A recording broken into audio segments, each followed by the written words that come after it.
What if the universe's biggest mystery wasn't space, but the human mind? Imagine trapping an alien, dosing it with LSD, and dropping it into a maze of mirrors. What would it see?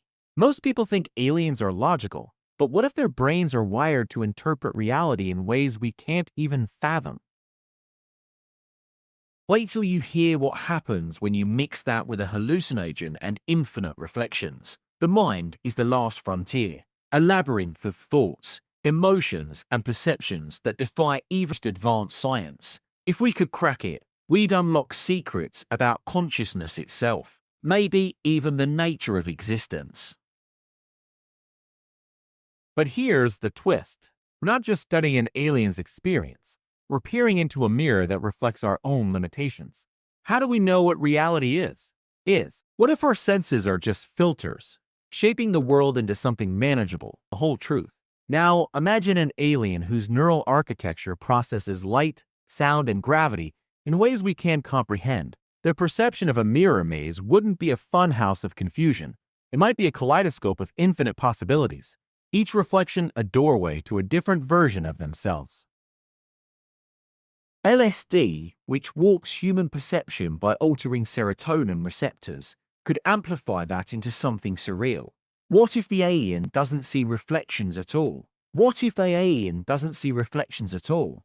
What if they perceive the maze as a living entity, a fractal of their own being, expanding and contracting in real time? The implications are staggering. If we could decode their experience, we might finally understand how consciousness constructs reality. But here's the problem. Humans are terrible at observing their own minds. We're like the alien in the maze, lost in a loop of assumptions. Our experiments with psychedelics have shown that even our own minds can fracture under the right conditions, revealing hidden layers of thought and emotion. What if the alien's journey isn't just a scientific anomaly? It's a key to unlocking the code of consciousness. The mirror maze isn't just a physical space. It's a metaphor for the way we navigate the unknown. Every reflection is a question, every turn a revelation. But what if the maze isn't meant to be solved? What if it's designed to challenge the observer, to force them to confront the limits of their understanding? The more we think we know, the more we realize how little we've seen. This isn't just about aliens or drugs. It's about the human condition. We're all trying to make sense of a universe that doesn't care if we do. Maybe the answer lies not in escaping the maze, but in learning to dance within it. Let's break this down. LSD messes with perception, making humans see patterns where there are none. Now imagine an alien with a brain that processes light, sound, and gravity differently. What if their version of reality is just a kaleidoscope of chaos? Wait until you hear how a mirror maze would warp their sense of self. Think of it like a human getting lost in a funhouse, but with the stakes of an interstellar first contact gone wrong. Humans, after all, are creatures of habit.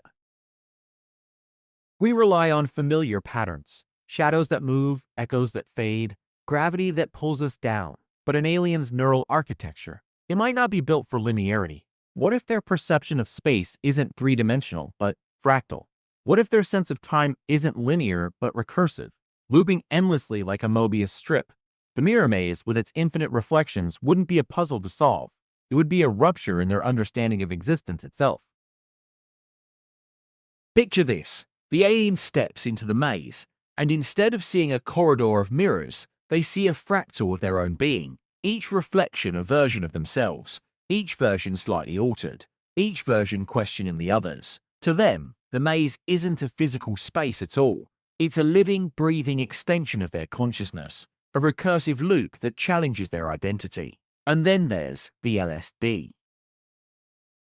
For humans, it's a trip into the subconscious, a dissolution of the ego, a flood of synesthetic experiences. But for an alien, it might not be a trip. It might be a translation. What if their neural receptors are wired to interpret serotonin floods as a form of communication, not hallucination?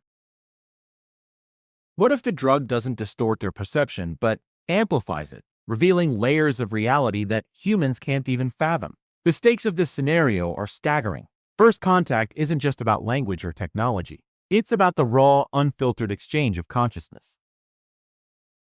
If the mind is a kaleidoscope and the maze is a prison, what happens when the two collide? Do they see each other as fractured? Do they see each other as fractured? Or do they see the fractal as a bridge? The problem, of course, is that humans are terrible at understanding what they can't perceive. We've spent centuries mapping the universe, only to realize we've been looking at it through the wrong lens. The mirror maze isn't just a test for the alien, it's held up to us. What if the maze's true purpose isn't to confuse, but to reveal? To force us to confront the limits of our own perception, to question whether reality is a fixed point or a shifting constellation. The alien's journey through the maze might not be about finding an exit. It might be about learning to see the maze as a reflection of their own mind. And if that's the case, what does it say about us? Are we the ones lost in the maze, or are we the ones who built it without knowing what it would reveal? The answer, of course, is still a question. But maybe that's the point. Maybe the maze isn't meant to be solved. It's meant to be experienced. And in that experience, we might finally understand what it means to be conscious, to be seen, to be reflected back at ourselves in a way we've never imagined. Here's where it gets wild. The alien might not just see reflections. They could perceive hundreds of versions of themselves at once. What if the maze becomes a test of identity, forcing them to confront 1,000 possible existences? Or worse, what if the LSD makes them think the maze is alive, hunting them?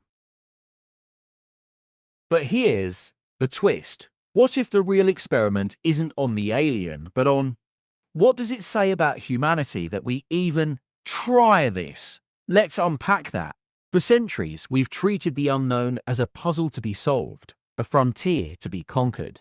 But what if the maze isn't a metaphor? It's a mirror. What if the aliens' confusion isn't just about their own mind, but about ours? We've spent lifetimes mapping the universe, only to realize we've been looking at it through the wrong lens. The maze isn't a test of the alien's intelligence. It's a test of our capacity for empathy. If we can't even comprehend the possibility that consciousness might not be linear, how do we claim to understand anything at all? Consider this. The alien's LSD trip isn't a hallucination. It's a translation. What if their neural receptors are wired to interpret serotonin floods as a form of communication, not distortion? What if the drug doesn't fracture their perception but amplifies it, revealing layers of reality we've never imagined? The implications are staggering. If we're the ones conducting this experiment, are we the scientists or are we the lab rats? The answer might lie in the way we've always approached the unknown. We've built machines to explore the stars, but we've built machines to explore ourselves. And here's the kicker. What if the isn't just a physical space, but a psychological construct? What if the alien's perception of 1,000 versions of themselves is a reflection of their own collective psyche, fractured by the weight of possibility? We've spent lifetimes debating free will, yet here's an alien staring into a mirror and seeing 1,000 versions of their own potential. What if the real question isn't whether the maze is alive, but whether we are? The stakes aren't just philosophical, they're existential. If the alien's journey through the maze is a glimpse into the nature of consciousness itself, what does it say about us? Are we the ones lost in the maze? Or are we the ones who built it without knowing what it would reveal? The answer, of course, is still a question. Maybe that's the point. Maybe the maze isn't meant to be solved. It's meant to be experienced. And in that experience, we might finally understand what it means to be conscious, to be seen, to be reflected back at ourselves in a way we've never imagined. So what happens when the alien steps out of the maze? Do they return as themselves or as something else? And if they do, what does that mean for the humans who watch them struggle? The answer isn't in the maze. It's in the question. And that's the most dangerous part of all. Here's the thing. The alien's confusion isn't a flaw. It's a feature. A mirror held up to the cracks in our own understanding. For centuries, we've assumed that reality is a fixed, linear construct. the stage where we play out our lives with predictable rules. But what if the maze isn't a test of intelligence, but a test of perspective? What if the aliens' LSD-fueled perception isn't a distortion, but a glimpse into a version of reality we've never considered? The implications are staggering. If consciousness isn't bound by the same rules we've imposed on it, what does that mean for the very fabric of existence? Think about it. Every human has a default setting. We assume time moves forward, that cause precedes effect, that the universe is a clockwork mechanism we can eventually decode. But what if the alien's experience reveals that reality is fluid? That consciousness isn't a single thread in a tapestry, but 1,000 threads weaving simultaneously. The next time you look in the mirror, ask yourself, are you seeing your reflection, or are you seeing the rules you've imposed on yourself? The answer might lie in the way you react to the unknown. Do you fear it, or do you see it as a puzzle waiting to be solved? Consider this. The same principles that govern the chaos of a storm will govern the spread of ideas. The same mathematics that predicts traffic jams also predicts the rise and fall of empires. What if the alien's maze is just another iteration of this pattern? A fractal of the same universal code we've been trying to crack for millennia. The difference? They're not trying to solve it. They're trying to feel it, to experience it as a living, breathing thing rather than a problem to be solved. And here's the kicker. If we're the ones conducting this experiment, are we the scientists, or are we the lab rats? The answer might be hiding in plain sight. Every time we invent a new technology, we're not just building tools, we're testing the limits of our own assumptions. The internet was born from a single error in a 17th century clockmaker's design. A mistake that, when amplified, became the foundation of a global network. What if the alien's journey through the maze is the same kind of mistake? A glitch in the code of reality that, instead of being fixed, is being explored. The stakes aren't just philosophical, they're existential. If the alien's perception of 1,000 versions of themselves is a reflection of our own collective psyche, fractured by the weight of possibility, what does that say about us? Are we the ones lost in the maze, or are we the ones who built it without knowing what it would reveal? The answer, of course, is still a question, but maybe that's the point. Maybe the maze isn't meant to be solved. It's meant to be experienced. And in that experience, we might finally understand what it means to be conscious, to be seen, to be reflected back at ourselves in a way we've never imagined. So, what happens when the alien steps out of the maze? Do they return as themselves, or as something else? And if they do, what does that mean for the humans who watch them struggle? The answer isn't in the maze, it's in the question. And that's the most dangerous part of all. What if the alien didn't see a maze at all? What if they saw you, not as a person, but as a pattern, a flicker in the cosmic code? Imagine their eyes scanning the air, not for walls or paths, but for the invisible algorithms that govern your heartbeat, your thoughts, the way you tilt your head when you're confused. You are not just standing in a room, you're a fractal of the universe, a recursive loop of cause and effect. And the alien? They're not solving a puzzle, they're decoding you. But here's the twist. What if you're the alien? What if the maze isn't a test of logic or survival, but a mirror held up to the chaos of your own mind? You've spent your life chasing answers, but what if the real question is whether you're even looking at the right thing? The walls of the maze might be your fears, your doubts, the parts of yourself you've buried under layers of should and must. The exit isn't a door, it's a choice. A moment where you realize the maze was never meant to be escaped.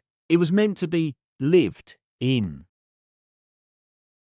Think about it. The same math that makes a storm spiral also makes a galaxy rotate. The same rules that govern a child's game of tag also govern the rise and fall of civilizations. You're not just a participant in this grand design. You are a node in its network, a flicker in a symphony of chaos and order. What if the alien's experiment isn't about understanding you, but about learning from you? What if their aliens experiment isn't about understanding you, but about learning from you? What if their journey through the maze is just a shadow of your own, a parallel path etched into the fabric of reality? And what about the mirror? The one you stared into earlier, asking if you saw yourself or the rules you've imposed. What if the real revelation isn't in the reflection, but in the space between reflections? The gaps where the rules break down, where possibility leaks in. That's where the magic lives, the uncharted territory where your assumptions dissolve and something new begins. So here's your challenge. Stop asking what the alien saw. Start asking what you alien saw. Start asking what you saw.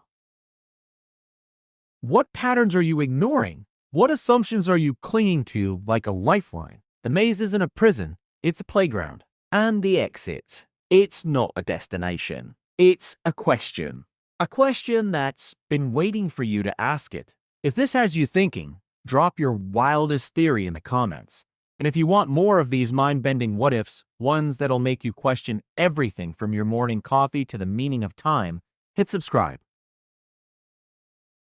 Because the truth is, we're all just trying to figure out how to dance in the maze. And maybe, just maybe, the first step is realizing you're already in the middle of the dance.